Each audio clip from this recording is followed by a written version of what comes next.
uno debe cultivar su monstruo interior. Eso es lo que decía Lady Gaga, es una frase que recuerdo de vez en cuando. Y de Lady Gaga podemos pasar a Jorge Luis Borges, gran escritor argentino, quien decía algo así como esto: uno debe ser capaz de pensar todas las ideas posibles. Me parece muy interesante porque vivimos nosotros en un mundo en el cual nosotros mismos cercenamos muchas veces nuestra capacidad de pensar con libertad. Y me parece que la libertad de pensamiento y el ejercer nuestro pensamiento y el llevar nuestras ideas hasta donde sea posible es algo que debemos cultivar. Y me parece que es en ese espíritu de libertad cómo se puede perpetrar, escribir, en fin, arrojar al éter un libro como este, El cine malo es mejor, de Javier Ponce Gambiracio, que está aquí con nosotros. Vamos a conversar. Pues, Javier, un placer tenerte por acá. Oye, un gusto. Y me ha encantado la introducción. Me ha gustado lo de perpetrar. Lo de vomitar. Bueno, dijiste arrojar, pero yo lo leí como vomitar. Y juntar a Lady Gaga con Borges también me parece un acierto de tu parte. Muchas gracias. Gracias por la invitación.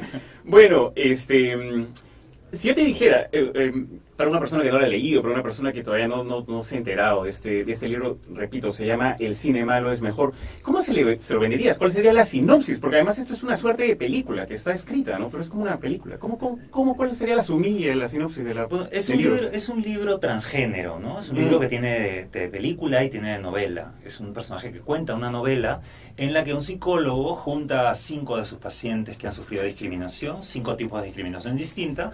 Una es un gay, el otro es una gorda, un negro, un enano y un extranjero, ¿no? Y los 5 han sufrido discriminación horrible y entonces secuestran a las personas que son representativas de esa discriminación, y, o sea, al homofóbico, etcétera, y les infligen todo tipo de torturas deliciosas, las que tú te imaginarías hacer y que no puedes porque terminarías preso, esas, justamente. ¿Cuánto de autobiográfico hay en esto? A ver, háblanos un poco, ¿cuál es la semilla de este libro? ¿Cómo se escribe un libro como este? Bueno, en realidad lo correcto sería decir que no hay nada de autobiográfico ahí, ¿no? Sobre todo porque yo soy psicólogo y le debo a mis pacientes pues el secreto profesional.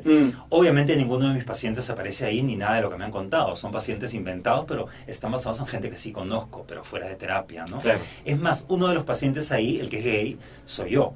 Se llama Javier, además. Se llama Javier, además, ¿no? Y hay una lucha en algún momento diciendo, bueno, yo no soy ese Javier, ¿no? Sí soy ese Javier. De hecho, es un Javier más joven que yo, que no ha perdonado, que tiene mucho rencor y que lo que quiere es hacerle daño a quien le hizo daño, ¿no? Entonces, terminar convirtiéndose en aquello que critica. No. Y es un poco, refleja también la inutilidad a veces de ciertas terapias, o en realidad la inutilidad de los pacientes, que a veces no quieren perdonar, pues, y lo único que quieren es venganza, ¿no? Claro.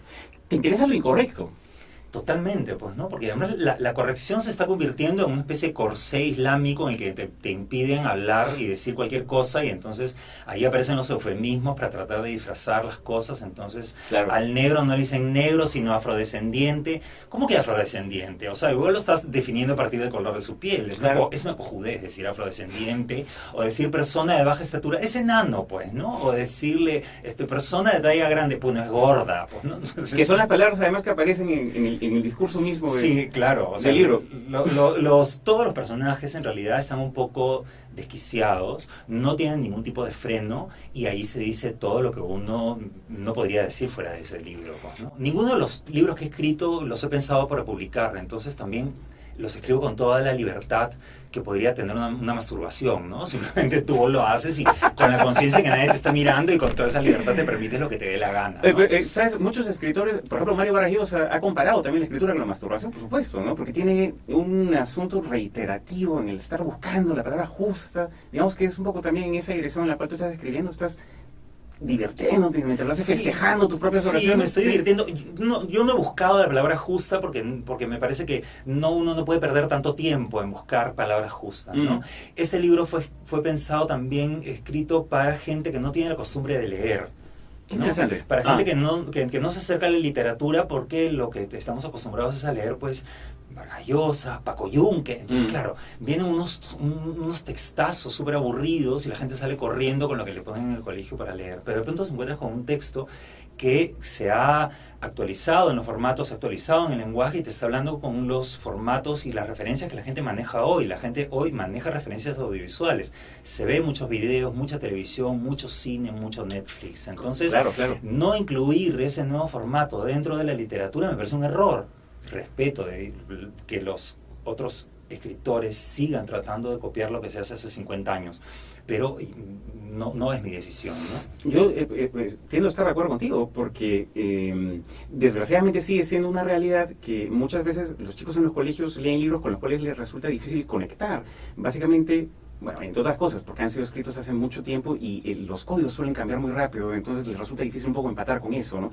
Tú dices, este libro mío tiene... De hecho, el libro está planteado casi como si fuera una película, es una persona que está contando una película y tú vas un poco leyendo y viendo la película. Los diálogos es casi un ping-pong de frases, diría uno, ingeniosas. Hay un sarcasmo en lo que tú escribes, una ironía, también una negrura a veces, que es también, pues, por supuesto, muy atractiva, ¿no?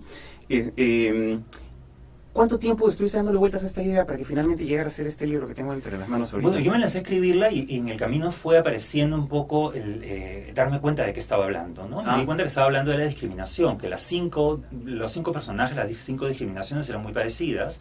Todas partían del hecho de inventarte una desventaja frente al otro para jugar solo en el tablero, ¿no? Entonces al negro le digo que es menos porque es negro, al cabro le digo que es menos porque es cabro, y a la gorda, y etcétera, ¿no? Entonces esa es una de las explicaciones que yo tengo para la discriminación. Otra de las explicaciones es que el cerebro no ha evolucionado para pensar, pues somos unos haraganes, entonces rápidamente el cerebro lo que tiene son prejuicios, o sea, juicios previos, ¿no? Entonces veo a una persona con unas características y en vez de darme el trabajo, porque es una fatiga para el cerebro, de pensar cada persona como una persona distinta, activo el prejuicio y simplemente ya le doy una valoración positiva o negativa según 2 características, el color de tu piel, tu sexo, ¿no? El tamaño de tu cuerpo, y ya está.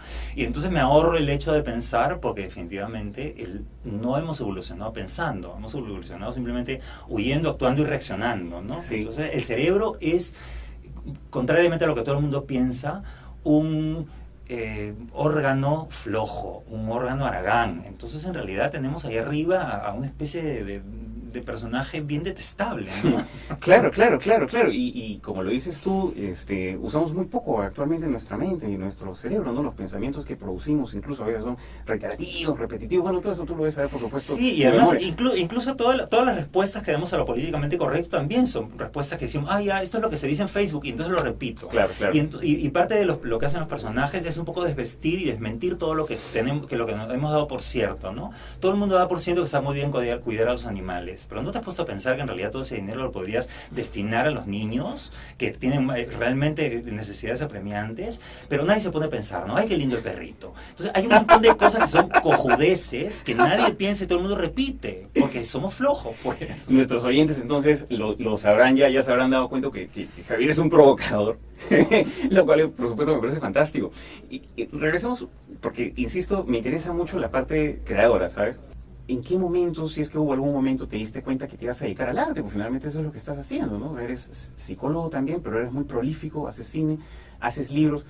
¿Hubo algún momento, no sé, en tu infancia, en tu adolescencia, eres el tipo de chico que escribía cartas, que escribía poemas? ¿Cómo se manifestó? Sí, todo el rato escribía y trataba un poco de entender y reentender la realidad, ¿no? Y a la hora que finalmente, con el paso de los años, he tenido 2 vertientes de trabajo. Una que es la documental, que es para tratar de entender la realidad desde el punto de vista formal, y el arte, que es un poco para tratar de un poco expiar mis propios demonios, ¿no? Entonces, en la medida en la que las cosas horribles que te han ocurrido las transformas en una obra de arte o en algo creativo o en arte, sí, te acercas a tu propio desastre de una manera distinta, ¿no? Ya no soy un niño violado, soy un creador. Ya no soy una persona maltratada, soy un escritor. Ya no soy una persona que sufrió bullying o sufrió maltrato, soy un escritor, soy un novelista. Entonces transforma y te acercas y te enfrentas a tu propio desastre pasado de una manera distinta. Entonces, de esa manera yo creo que el arte tiene un gran poder terapéutico. Sí, yo también lo creo. Sí. Claro. Y si uno investiga en varias artes, realmente quizás es porque no es suficiente una sola, ¿no? Y sigues buscando en realidad lo que está haciendo. Y en mis novelas anteriores siempre ha estado presente el cine, ¿no? Y esta novela nace un poco como un reto. Un amigo mío cineasta, que es Wesley Verástegui, que dirigió la película Se Imagina, Me Imaginan. Un día yo le digo, oye, ¿por qué no haces esta película de terror en la que hay un psicólogo, medio terror, medio humor, que secuestra a unos tipos y le comienza a contar un poco esta cosa que se me iba ocurriendo? Y él me mira así atónito y me dice, ¿pero por qué no la escribes tú? Y yo, yo te escribo el guión y luego tú la grabas, ¿no? Pero claro, como yo no escribo guiones, lo que terminé fue produciendo una novela. Lo cual no quita que esto podría filmarse ¿En algún momento te gustaría verlo? Sí, filmado? perfectamente, pero no por mí. Sería divertido que otra persona le dé una mirada y... Es una película como de terror, comedia, es una mezcla un tanto extraña, ¿no? Sí, sí, porque... Bueno, el terror japonés, Claro. si tú lo investigas, tiene eso, Tiene eso. El terror japonés no te termina de dar miedo, sino es tanta atrocidad, pero de una manera tan natural que te termina dando risa, porque es completamente sorprendente, ¿no? Sí, claro. Lo que pasa es que solamente miramos el cine norteamericano y un poco el cine latinoamericano y el local, pero no tenemos miradas de lo que está ocurriendo en el cine de Europa del Este, el cine árabe, el cine japonés. O sea, hay cosas bien alucinantes también por allá. Sin duda, bueno, ya ese es otro tema, porque nos ponemos a hablar entonces de la pobreza de la cartelera. Es importante encontrarse propuestas como la tuya, ¿no? Porque uno suele pensar, de hecho yo creo que es una de las ideas que uno saca del colegio, ¿no? Que la literatura es esencialmente algo aburrido. Tú no sé si estarás sintonizado con esta idea que tengo, pero hay mucha gente que piensa que la escritura, la lectura son asuntos de tíos aburridos. Y es una idea que me parece que es un tanto maligna, y por supuesto me parece que es una idea falsa. Entonces encontrarse con libros como el tuyo me parece que es algo muy refrescante. Claro, no es un libro que creo que vaya a ser escogido para el plan lector. Yo lo dudo sinceramente. No creo. Lo dudo sinceramente. ¿Qué piensan, dicho sea de paso, qué piensan tus pacientes de este libro? ¿Qué te han comentado? Bueno, yo pensé que se iban a salir corriendo y yo pensé que definitivamente iba a perder pacientes, pero hay mucha gente que me ha comenzado a llamar para que los atienda y yo ya no estoy... Explíquenles a los lectores nuevamente. Yo les pido a los lectores que nos sigan un poco el hilo de la conversación. Estamos hablando de este libro en el cual un psicólogo se inventa una terapia, tiene un nombre en francés. Claro, la thérapie vérité, ¿no? La thérapie vérité. Porque en francés suena mejor. Y entonces decide nombrar esta nueva terapia en francés, en la que lo que hace es llevar las fantasías de los pacientes a la realidad. Es decir, tú quisieras matar a tu madre, pues vamos y la matamos, ¿no? Hay un momento en el que una de las pacientes se acaba de suicidar, se acaba de tener un intento fallido de suicidio, se quiere matar y se encuentra con este psicólogo y el psicólogo le dicen, vamos, persevera, vuélvelo a intentar. En vez de decirle, oye, la vida es linda, ¿no? Piénsalo de nuevo. No, le dice, persevera. Una persona que logra sus objetivos siempre es digna de admiración. Entonces, es un tipo completamente desquiciado, pues, el psicólogo también, ¿no? ¿Qué pasaría si esta terapia fuera aplicada en esto que llamamos la realidad? ¿Cómo lo ves? Yo creo que sería imposible. Bueno, de hecho ocurre, ¿no? O sea, hay mucha gente que termina asesinando y termina matando y termina vengándose de manera atroz, justificada aparentemente por cosas positivas, ¿no? Matas por el honor, matas por tu patria, matas porque te han avergonzado, matas porque perteneces al otro equipo, matas porque es cabro y tú crees que Dios te va a premiar y ese tipo de cosas. Entonces, en realidad no está ocurriendo como terapia, pero muchas de las atrocidades que vemos en la vida diaria están justificadas aparentemente por cosas positivas y son movidas por el rencor y la venganza. Claro. Entonces lo que se propone en el libro, esta es la belleza de los libros, ¿no? Que proponen mundos. Entonces en este mundo, ese rencor puede ser canalizado de una manera saludable, que consiste esencialmente en tomar venganza de la persona que alguna vez se burló de ti, ¿no? Entonces hay unos castigos en este libro. Yo no sé, por ejemplo, si yo le pasara este libro a mi mamá, pues yo no sé qué me comentaría. Toda la literatura está llena de asesinatos, de atrocidades y de cosas espantosas. Entonces, no hay que suponer que los lectores son idiotas y que se van a asustar y que se van a salir corriendo con un libro fuerte y bestia. Al contrario, yo creo que pueden encontrar dentro de las reflexiones de estos personajes desquiciados también un modo de mirar la realidad con la cual se pueden identificar, ¿no? Oye, mira, justo... y este conflicto, que tú como lector, ¿cómo te puedes identificar con este personaje atroz y espantoso, ¿no? Justo, mira, yo le comentaba a Javier que tengo algunas páginas dobladas. No sé si ustedes, amigos oyentes, doblan las páginas de los libros también. ¿Tú lo haces, Javier? Yo las doblo, las subrayo, me peleo con el autor si no estoy de acuerdo con él, escribo y le respondo cosas. Mis libros son un desastre, por eso no los presto nunca. Eso es maravilloso. Y bueno, tengo algunas páginas dobladas, algunas frases que leí por ahí, ¿no? Puros diálogos, ¿sabes? Es un libro para escucharlo, además, y yo me imagino... Esto, ¿sabes? Actuado, y esto podría pertenecer perfectamente, por alguna razón pienso en, no sé, en películas de Almodóvar. Disculpa tú si es que mi imaginación está yendo por caminos que te resulten simpáticos o antipáticos, no lo sé, pero hay algo de eso, ¿sabes? Entonces, algunas líneas de diálogo, por ejemplo, esta de aquí, acabando el capítulo 14, uno de los personajes dice: lo que pasa, Patricia, es que la felicidad es un químico que nos falta. Y responde ella: entonces la soledad es un químico que me sobra. ¿Qué tal? ¿Eres de las personas que apunta frases que se le ocurran, no sé, en un cuaderno, en el celular? Cuando he estado escribiendo esta novela, igual que cuando escribo las otras, los personajes me habitan por completo, ¿no? Están metidos en mi cabeza. Entonces, durante todo el proceso de corrección, de pronto estoy hablando con alguien o de pronto estoy escribiendo, chateando por el WhatsApp, etcétera, y digo alguna cosa que puede ser una cojudez, una incorrección, porque yo hablo con mis amigos de manera absolutamente bestia, y digo, ay, esto lo podría estar diciendo la gorda de Almudena, y entonces lo copio y se lo hago decir al personaje, ¿no? Uy, esto lo podría decir yo, en tal, y va y se lo traslado, ¿no? Entonces, varios de mis amigos se mueren de la risa, porque después leen el libro y me dicen, oye, ahí está lo que debemos conversar tal vez, y le digo, sí, efectivamente, voy vampireándome un poco dentro de mis conversaciones con la gente, ¿no? Esto es lo que yo decía hace un rato, pues el trabajo del escritor es poco conocido, me parece, pero tiene momentos tan bonitos, me parece, como esto, por ejemplo, porque de alguna manera es una suerte de trabajo de personificación, de actuación, de desdoblamiento, no sé, lo puedes llamar de varias maneras, pero al mismo tiempo que estás escribiendo los personajes, estás siendo un poco ellos también, ¿no? Claro, y además está todo, eres un poco todos los personajes también, eres un poco, te vas poniéndole cosas que tú dirías, porque todos tenemos pues varios aspectos adentro, ¿no? Y esta parte súper maliciosa se lo voy a decir a este personaje, esta parte muy resentida, complejada, se la pongo al otro, y etcétera, ¿no? Entonces lo primero que hice fue escribir toda una estructura en la que sucedían las acciones, y después con las correcciones, pues yo corrijo y recorrijo mucho, ahí es donde va uno metiéndole estas frases que durante todo el proceso se van haciendo engordar el texto, ¿no? Lo van creciendo y lo van enriqueciendo un poco también.